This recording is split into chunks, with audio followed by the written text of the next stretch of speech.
नमस्कार साथियों, मैं हूं राकेश। स्वागत करता हूं एक और नए वीडियो में। साथियों, बहुत सारे लोगों के मन में ये डाउट होगा कि हमें जो है सोलर पावर प्लांट के लिए ईपीसी कॉन्ट्रैक्टर कैसे हायर करें और हायर करते समय आपको किन किन बातों का ध्यान रखना चाहिए। ये वीडियो बहुत ही खास है आप लोगों के लिए, तो इस वीडियो को पूरा देखिएगा क्योंकि इसमें मैं आप लोग को पूरा डिटेल देने वाला हूं, पूरा जानकारी देने वाला हूं कि ईपीसी कॉन्ट्रैक्टर हायर करने से पहले आपको किन किन बातों का ध्यान रखना चाहिए।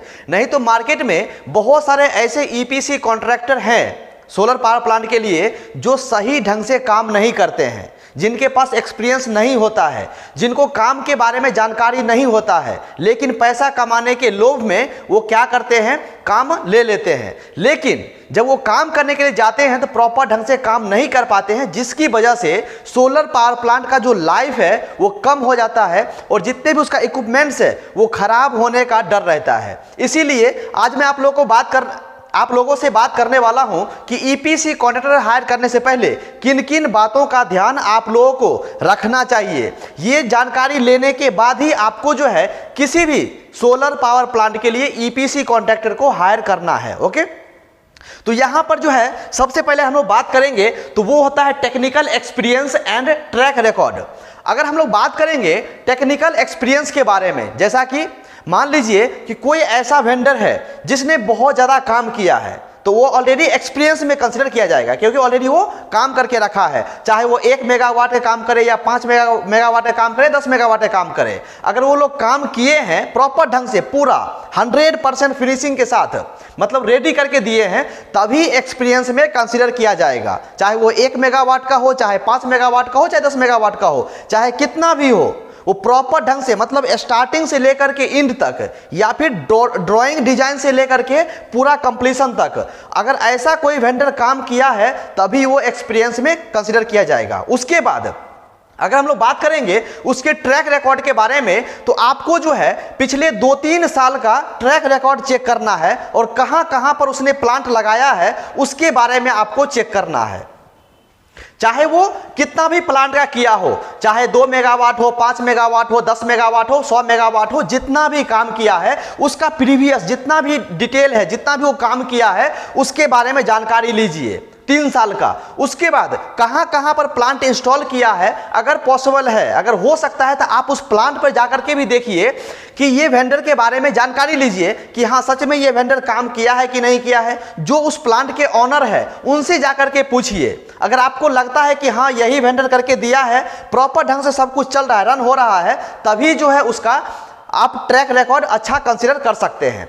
उसके बाद हम लोग देखेंगे यहाँ पर दूसरा पॉइंट, जैसा कि मैंने आपको पहले बताया कि पिछले 3 साल का जो है प्रोजेक्ट कमीशनिंग का रिकॉर्ड आपको चेक करना है। A to Z चीज 3 साल में कितना भी काम किया हो वो सब चीज आपको चेक करना है। उसके बाद जो है आपको इक्विपमेंट्स क्वालिटी एंड वारंटी के बारे में बात करना है। जैसा कि मान लीजिए आपने सब कुछ चेक किया, उसका ट्रैक रिकॉर्ड अच्छा है, उसका एक्सपीरियंस अच्छा है, सब कुछ बेहतर है, उसके बाद जो है आपको चेक करना है कि मतलब ये कंपनी जो किस प्रकार की मटेरियल लगा रही है, उसका वारंटी कितना दिन का दे रहा है, चाहे वो सोलर पैनल का हो, चाहे इन्वर्टर का हो, चाहे अन्य एसेसरीज का है, वो सब कुछ जो है आपको लिखा करके लेना है वर्क ऑर्डर में कि इस ब्रांड का सोलर पैनल इंस्टॉल किया जाएगा, उसके बाद इसका वारंटी इतना साल रहने वाला है, चाहे वो सोलर पैनल हो, चाहे इन्वर्टर हो, चाहे सोलर पावर प्लांट का जितना भी एसेसरीज हो, वो A to Z चीज का आपको वर्क ऑर्डर में मेंशन करवा के लेना है।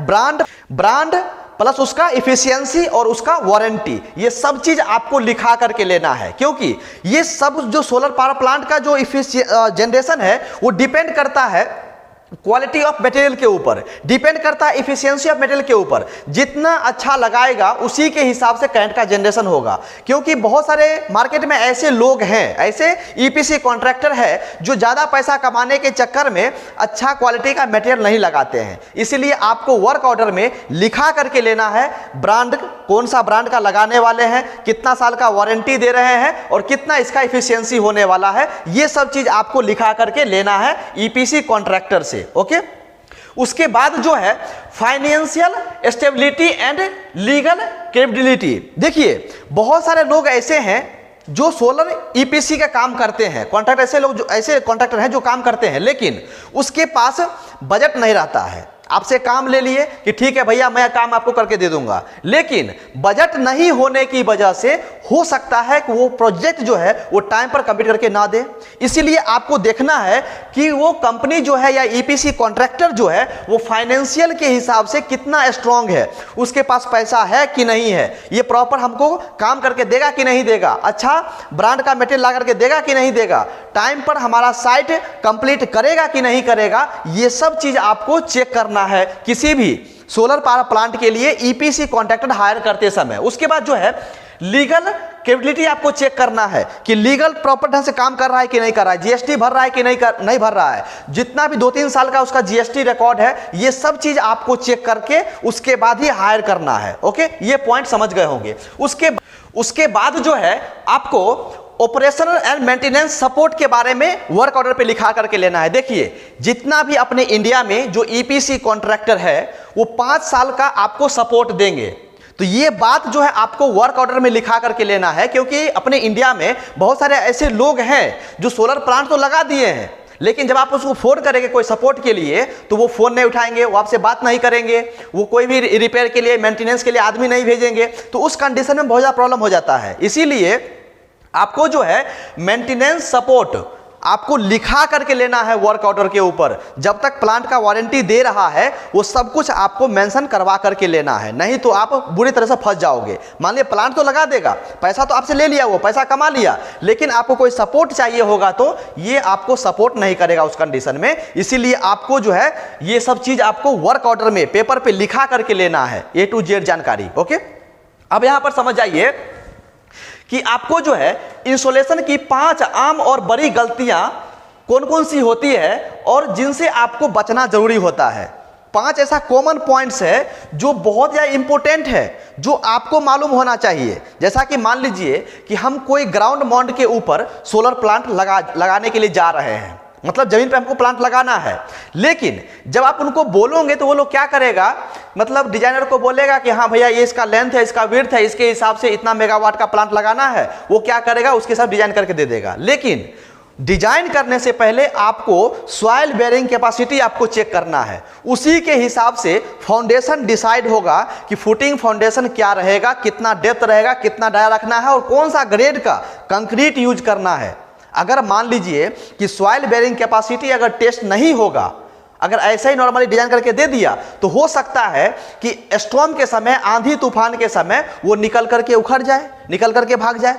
आप क्या करेंगे? इसीलिए मजबूती जो सॉइल है, मिट्टी है, उसका मजबूती कितना है, उसका कैपेसिटी कितना है लोड उठाने का, लोड बेयर करने का, इसका टेस्ट आपको पहले करवाना है। टेस्ट करवाने के बाद ही आप कोई डिजाइनर को उसका पूरा लेआउट प्लान करने के लिए देंगे। जब तक टेस्टिंग नहीं हुआ है तब तक आप मत दीजिए, टेस्टिंग होने के बाद ही वो लोग डिसाइड करेंगे कि हाँ सॉइल बेयरिंग कैपेसिटी इतना है, ये इतना लोड उठा सकता है, इतना इसके हिसाब से, इस ग्रेड के हिसाब से, इतना डाया के हिसाब से, इतना डेप्थ के हिसाब से ये प्लांट परफेक्ट होगा, तो उसी के हिसाब से जो है डिजाइन किया जाएगा। ये बहुत इंपॉर्टेंट चीज है। जब तक आप एसपीसी रिपोर्ट नहीं लेंगे तब तक आपको प्लांट का डिजाइन या फिर प्लांट आपको नहीं लगाना है, क्योंकि ये प्लांट जो है ओपन प्लेस पे होता है, खुला जगह पर होता है। वहां पर जब हवा की रफ्तार आता है तो बहुत ज्यादा हवा उसको पकड़ लेती है, समझ रहे हैं? इसीलिए ये टेस्टिंग आपको करवाना जरूरी है, उसका सर्टिफिकेट उनसे लेना आपको जरूरी है।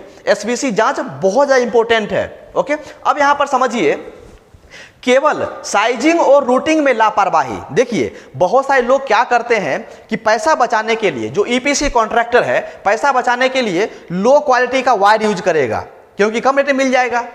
तो यहां पर जो है आपको उस सब चीजों से बचना है, क्योंकि जो आपका प्लांट है वो 25 इयर्स के लिए है। आप कोई भी क्वालिटी से कॉम्प्रोमाइज नहीं कर सकते हैं। अगर आप लो क्वालिटी का वायर लगाएंगे तो वो आने वाले 5 साल 10 साल खराब हो जाएगा, फिर क्या करेंगे? आपको दोबारा करना पड़ेगा। इसलिए आपको इसमें कोई भी लापरवाही नहीं करनी है। जो भी उसके ग्रेड के हिसाब से, प्लांट के साइज के हिसाब से, प्लांट के लोड के हिसाब से, चाहे वो एसी केबल हो चाहे डीसी केबल हो, उसके लोड के हिसाब से कितना डाया का रखना है, वही चीज आपको कंसीडर करना है। उसमें आपको कॉम्प्रोमाइज नहीं करना है। तो ये सब चीज़ भी आपको पेपर पर लिखा करके लेना जरूरी है। और जब आप साइट पे काम करवाएंगे तो वहाँ पर आपको प्रॉपर चेक करना है कि जो चीज़ वर्क ऑर्डर में लिख करके दिया है वो प्रॉपर ढंग से उसके हिसाब से लगा रहा है कि नहीं लगा रहा है। समझ गए? उसके बाद यहां पर समझिए incorrect panel alignment and tilt. अब देखिए इनकरेक्ट अलाइनमेंट क्या मतलब होता है। जैसा कि मान लीजिए हम लोग सब जानते हैं कि जब भी हम सोलर प्लांट लगाते हैं तो वो नॉर्थ से साउथ की दिशा में होता है, मतलब इस डायरेक्शन में होता है। इधर अगर नॉर्थ है तो ये दिशा साउथ होगा। इसके लिए प्रॉपर एंगल डिसाइड होता है कि ऐसा एंगल पे उसको फिक्स करना है ताकि ज़्यादा से ज़्यादा इसके ऊपर धूप पड़े। जब ज़्यादा धूप पड़ेगा, ज़्यादा करंट बनाएगा, तो बहुत सारे लोग क्या करते हैं, जो स्किल्ड आदमी नहीं होते हैं, जो स्किल्ड मैन पावर नहीं है, या फिर जो एक्सपीरियंस ईपीसी कॉन्ट्रैक्टर नहीं है, उसको इसके बारे में जानकारी नहीं होता है। खाली सोचता है कि ठीक है साउथ की दिशा में लगा दो, दक्षिण दिशा में लगा दो, ऐसा बोल देगा, लगा देगा। लेकिन प्रॉपर एंगल के साथ, प्रॉपर डिग्री के साथ जो है इस प्लांट सोलर पैनल को लगाना है ताकि ज़्यादा से ज़्यादा इसके ऊपर धूप पड़े, ताकि ज़्यादा करंट बनाएगा। तो ये बहुत इंपॉर्टेंट पार्ट हो जाता है, क्योंकि देखिए जो सारा खेल है वो सोलर पैनल का ही खेल है। जितना धूप सोलर पैनल के ऊपर पड़ेगा उतना ही करंट ज़्यादा बनेगा, है कि नहीं है? तो इसी के लिए जो है इनकरेक्ट पैनल अलाइनमेंट के ऊपर आपको ध्यान रखना है। वो तो बिल्कुल होना ही नहीं चाहिए। उसका टिल्ट मतलब एंगल कितना डिग्री पे रखना है वो चीज़ आपको ध्यान रखना है। कितना झुकाव किस दिशा में रखना है ये सब चीज़ आपको मालूम होना चाहिए और उस वेंडर को भी मालूम होना चाहिए। तभी जाकर के आपका प्रॉपर प्लांट लग पाएगा और प्रॉपर उससे करंट का जनरेशन हो पाएगा। ओके, उसके बाद देखेंगे तो कॉम्प्रोमाइज इन अर्थिंग सिस्टम। बहुत सारे कॉन्ट्रैक्टर ऐसे हैं जो पैसा बचाने के लिए जो हम लोग अर्थिंग का काम करते हैं प्लांट के चारों साइड में या बीच में, जो हम लोग स्ट्रिप यूज करते हैं 2 इंच का या फिर 50 mm का, 60 mm का, या फिर जो हम लोग एलए यूज करते हैं पैसा बचाने के लिए, उसमें कॉम्प्रोमाइज़ करते हैं। तो बिल्कुल भी आपको कॉम्प्रोमाइज़ नहीं करवाना है ये सब चीज़ से, क्योंकि अर्थिंग जो है बहुत इंपॉर्टेंट पार्ट होता है सोलर प्लांट के लिए, क्योंकि उसमें जो है दिन भर करंट फ्लो होता रहता है। मान लीजिए कि कहीं से वायर कटा हुआ है, स्ट्रक्चर में टच हो गया है, तो हो सकता है किसी व्यक्ति को करंट लग जाए। हम लोग अर्थिंग क्यों देते हैं? ताकि जो करंट लीक हो रहा है वो ग्राउंड हो जाए। समझ रहे हैं? इसलिए ये बहुत इंपॉर्टेंट पार्ट होता है कॉम्प्रोमाइज इन अर्थिंग सिस्टम। इसमें तो बिल्कुल भी नहीं करना है। अगर देखेंगे तो सुरक्षा के सबसे महत्वपूर्ण पहलू अर्थिंग पर कम खर्च करना या मानक मतलब स्टैंडर्ड कोड के हिसाब से कम रॉड्स का उपयोग करना। समझ रहे हैं? मतलब पतला वाला यूज कर लेगा, जो स्टैंडर्ड ग्रेड के हिसाब से है वो यूज नहीं करेगा, तो वहां पर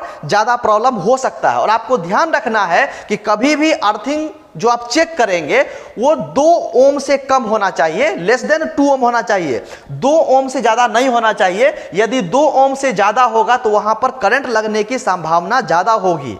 और प्रॉपर आपको जो है अर्थिंग एक चैम्बर बना करके नीचे रखना है, जमीन के नीचे, ताकि कोई उससे टच ना हो। तो ये सब चीज जो है आपको मालूम होना चाहिए और जो ईपीसी कॉन्ट्रैक्टर है उसको ही मालूम होना चाहिए। जब भी आप उसका वेरिफिकेशन, बैकग्राउंड वेरिफिकेशन करेंगे तो आपको मालूम चल जाएगा। लेकिन फिर भी मैं आपको समझने के लिए ये सब चीज बता देता हूं ताकि आप लोग को भी मालूम रहे। उसके बाद जो है आप यहां पर समझ लीजिए final quality checks and commissioning. मतलब जब आपका ईपीसी कॉन्ट्रैक्टर पूरे प्लांट को लगा करके फाइनल कर देगा तो वो फाइनल चेकिंग आपको करके देगा टोटल कमीशनिंग का A to Z चीज। तो उसमें क्या क्या पॉइंट्स आपको ध्यान रखना है, गलती क्या क्या कर सकता है वो चीज ध्यान में रखिए। कमीशनिंग यानी प्लांट स्टार्ट से पहले सभी उपकरणों की जांच में जल्दबाजी करना। मतलब जब मान लीजिए प्लांट आपको लगा करके देगा ईपीसी कॉन्ट्रैक्टर तो वो क्या बोलेगा, भैया जल्दी खत्म करके उसको हैंड ओवर दे दो, ऐसा बोलेगा। लेकिन वहां पर जो है वो जल्दबाजी के दौरान हो सकता है कि कुछ चीज को मिस कर जाए। मान लीजिए कि हम प्लांट में अगर 200 पैनल लगाए हैं सोलर पैनल, तो हो सकता है कुछ पैनल काम नहीं कर रहा हो, कैसे मालूम चलेगा?